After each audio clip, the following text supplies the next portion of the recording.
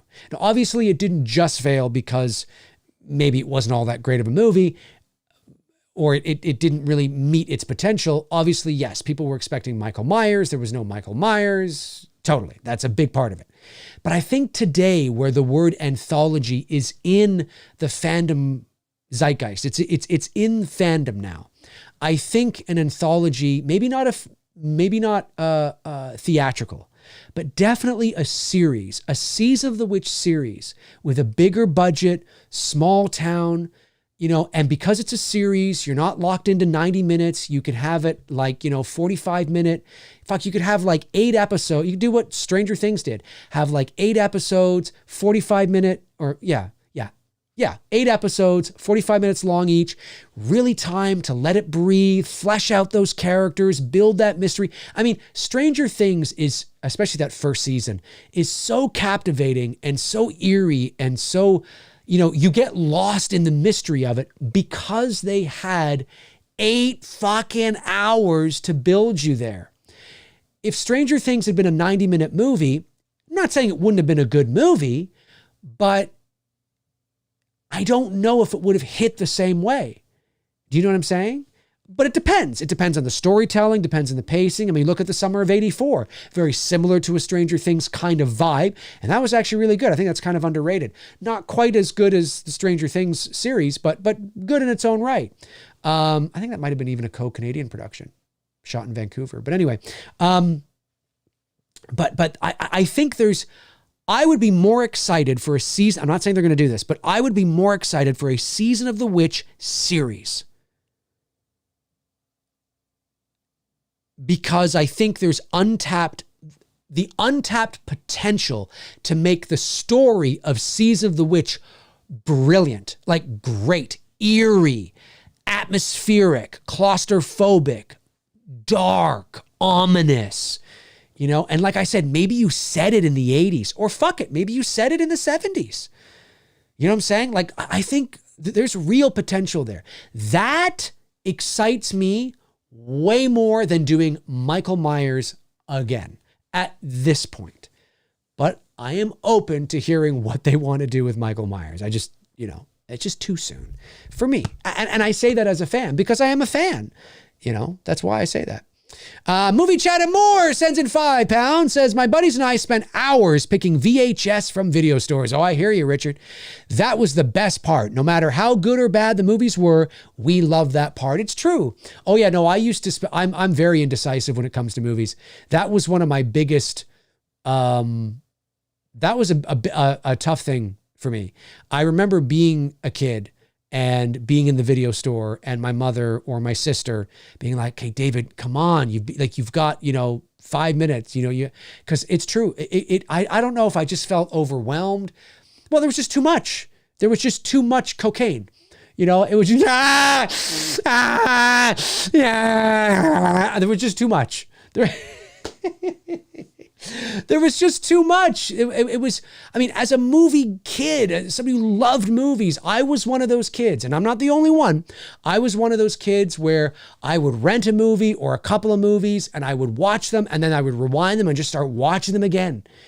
I was that kid, or I would watch a movie so much that when it was time to take the movie back to the video store, my mom or, my sister would have to call the video store and renew it. Remember those days? You had to renew it, and that's what we do. We'd call and renew it because, my sister, and my mom, but she's since passed, but my mom and my sister would often say, hey, listen, it might have taken you forever to pick a movie or the movies you wanted to rent.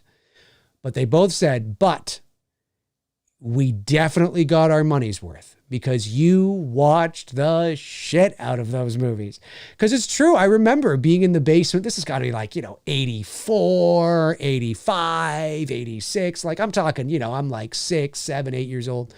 And, I'm renting Nightmare on Elm Street. I remember when they put He-Man, they would rent He-Man tapes so you could watch some episodes. I remember that.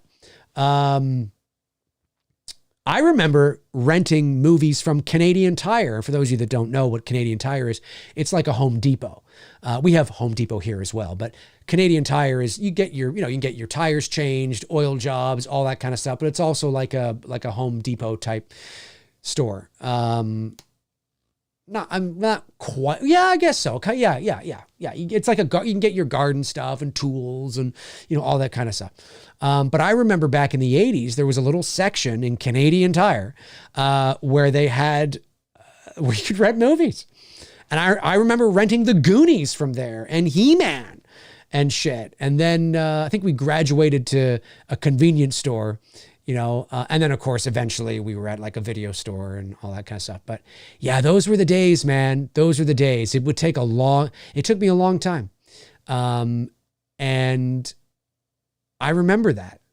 I think today I would be more decisive. I don't think if video stores existed today, I think, and I don't mean coming up today as a kid. I mean, like as an adult, as a 44-year-old man, I think I could go to a video store today and be pretty quick or just be normal.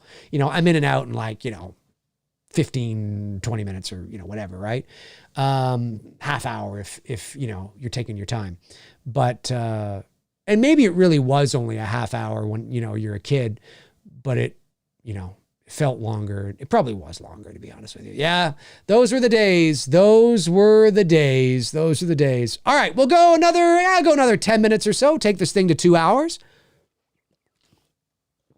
Take this thing to 2 hours. Frank Riker says, I would just leave the tape on the sex scenes for the next renter. Well, yeah. Well, that's if they had but see, they would look at the tape and they'd know they'd have to rewind it though.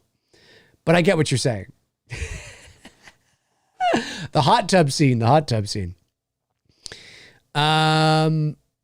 right, let me see if I think I've got all the super chats, right? I think I do. I want to make sure I do. Let me go back, see if I can get some people I haven't got before. Jared Whitmore says, we need the unheard story of Thomas Myers, Michael's grandfather, who won the 10th annual Haddonfield hot dog eating contest. I'm in, Jared. I'm in. Let's do it. I'm totally in. That's what it is. The unheard story of Thomas Myers, Michael's grandfather, who won the 10th annual Haddonfield hot dog eating contest. Yeah. Or his great-great-grandfather, who won the pickup sticks with his butt cheek convention. Oh yeah. Yeah. His great-great-grandfather.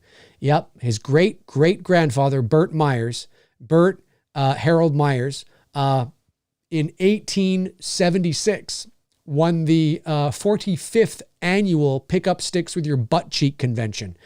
And it was a heck of a time. Most people don't know about Burt Myers winning the 45th annual Pick Up Sticks with Your Butt Cheek convention. It was quite fascinating. Luckily, there was not too many photos. I mean, at that time, 1870s, there don't really any photos. So, people had, the judging. It was no whatever, but it was good. Yeah, I learned about it. Fear the Phantom says, Dave, I know you're not a big Scream fan, but any thoughts on the rumors of Scream 7 being set on and around Christmas? Ghostface mixed with Christmas lights and snow could be a really cool vibe. I haven't heard those rumors.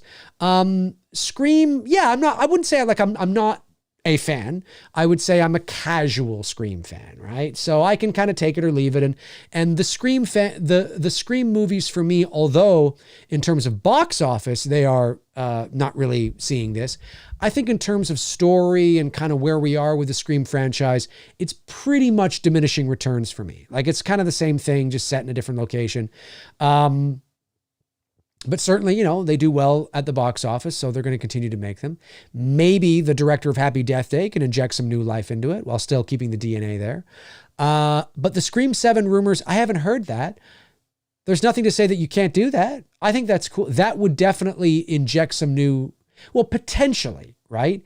how much of the Christmas vibe is felt, right? Because then at that point, if you're going to set Scream 7 at Christmas time, it will become a Christmas horror movie. And there's nothing wrong with that. But then utilize the holiday to your advantage, Christmas lights and, all that kind of stuff. Or it depends. And with a movie like Scream, it makes sense to do that, like really lean into the Christmas spirit. You see, Black Christmas, the 1974 film, and our film, It's Me, Billy, and It's Me, Billy Chapter 2, are all set at Christmas time. But you'll notice there's a common thread through Black Christmas 74, It's Me, Billy, and soon to be It's Me, Billy Chapter 2, that it's set at Christmas time. We acknowledge it's Christmas with obvious Christmas things, but we don't lean heavily into the holiday. And that's by design. I don't know if it was by design with what they did with the original, but it was by design for us, because the original, you get the sense, you get the spirit, but they're not like leaning obnoxiously into it. And that's what we did too. Like it's on the peripheral. It's there, but there's other more important things going on, which is kind of how I feel about, well, anyway, I don't want to get into that. But I'll say that, but with Scream, because it's more of a slasher movie than a psychological movie, you could lean heavily into that and even poke fun at some Christmas horror movies, like Black Christmas or, Silent Night, Deadly Night, or, whatever. I mean, you could certainly do that. So, I think, to see and of course, getting the red blood on the white snow. Yeah. But I don't know, maybe go smaller, maybe make it like it's a, maybe like, Tara and Sam are maybe with their boyfriends, they go up north to this cabin and it's Christmas time, or maybe it's this little Christmas town, maybe it's a tiny little town in the mountains or something. And they go up there and so you get the mountains, you get the snow, you get the Christmas trees, the Christmas spirit, the Christmas music, the Christmas wreaths, the Christmas, hay rides, whatever. I mean, you get that, and then Ghostface. Now, obviously everything, as I said, the story's got to make sense. It's got to be properly motivated.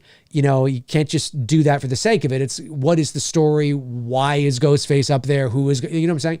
But I'm just saying that if you figure all that out and it makes sense to do that, that might be interesting, but it's a smaller picture. It's not it's not like set in New York where they're all these people and all that. It's more of a smaller film. That would interest me. Setting it in New York at Christmas time, setting it in like a small little town at Christmas time with mountains. Interesting. It's like that Drake meme, right? Maybe something like that. I don't know. All right. Just making sure I've got all the superior chats, the super chats. I believe I have. All right.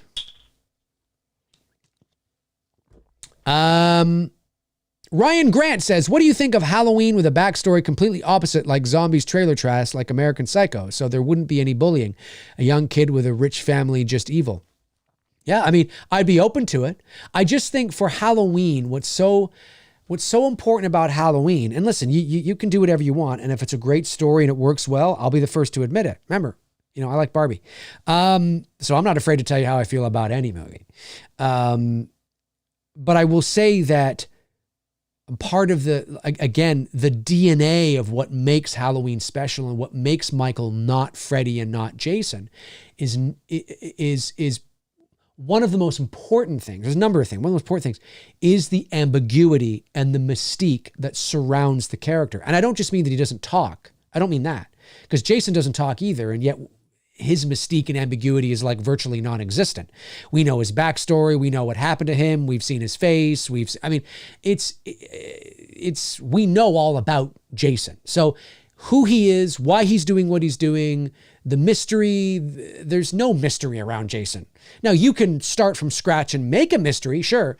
But with Michael, obviously, once you start to explain things in Halloween 5 and 6 and all that kind of stuff, you lose that. But the core root of Michael Myers is that ambiguity, that mystique. And I think that, whatever you do, that must be preserved.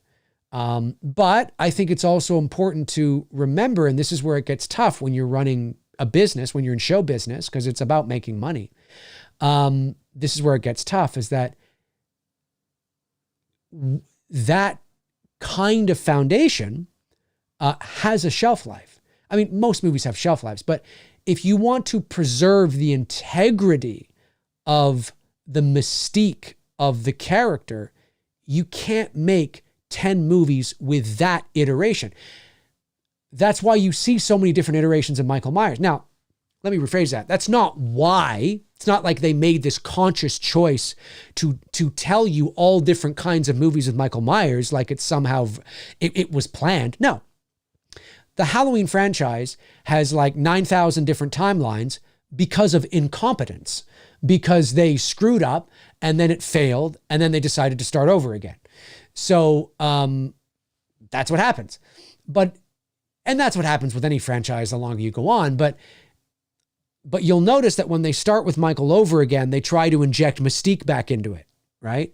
And then you'll only go, but whatever you do, I believe that you can't preserve the mystique, the integrity of the mystique, and the anonymity and the mystery that surrounds Michael. That has a shelf life. 2 movies, 3 movies tops. Once you start getting to 4 and 5, to justify why you're making these movies, you gotta keep opening it up, keep expanding the story, introducing weird shit.